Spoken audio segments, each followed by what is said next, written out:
ഉന്നത വിദ്യാഭ്യാസ രംഗത്ത് ജോലി സാധ്യതകളുള്ള BCA, BSW, BCom തുടങ്ങിയ ഡിഗ്രി കോഴ്സുകളിലേക്ക് അഡ്മിഷൻ ആരംഭിച്ചിരിക്കുന്നു. DPOL institute of science and technology, DISAT, Nilambur. Nilambur ഉപതെരഞ്ഞെടുപ്പ് വോട്ടെണ്ണലിന് സുരക്ഷ ശക്തമാക്കി പോലീസ്. ക്രമസമാധാനം ഉറപ്പുവരുത്താനുള്ള എല്ലാ ഒരുക്കങ്ങളും പൂർത്തീകരിച്ചതായി ജില്ലാ പോലീസ് മേധാവി അറിയിച്ചു. നിലമ്പൂർ ഉപതെരഞ്ഞെടുപ്പ് വോട്ടെണ്ണലിന്റെ ഭാഗമായി ജില്ലാ പോലീസ് മേധാവിയുടെ നേതൃത്വത്തിൽ 900 പോലീസുകാരെയാണ് മണ്ഡലത്തിൽ നിയോഗിച്ചത്. 5 ഡിവൈഎസ്പിമാരും 18 CIമാരും നേതൃത്വം നൽകും. വോട്ടെണ്ണൽ കേന്ദ്രത്തിൽ CRPF സേനയുമുണ്ടാവും.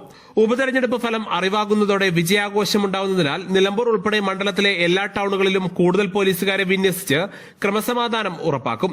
ജില്ലയുടെ മറ്റു ഭാഗങ്ങളിലും സുരക്ഷാ ക്രമീകരണങ്ങൾ ഏർപ്പെടുത്തിയിട്ടുണ്ട്. വോട്ടെടുപ്പ് സമാധാനപരമായി പൂർത്തീകരിക്കാൻ എല്ലാവരും സഹകരിച്ചു. വോട്ടെണ്ണലും വിജയാഘോഷവും സമാധാനപരമായി പൂർത്തീകരിക്കാൻ സഹകരിക്കണമെന്നും SP ആവശ്യപ്പെട്ടു. News bureau, Nilambur. സ്വന്തം ഹൈസ്പീഡ് ഇന്റർനെറ്റ്, നമ്മുടെ സ്വന്തം ഇന്റർനെറ്റ്.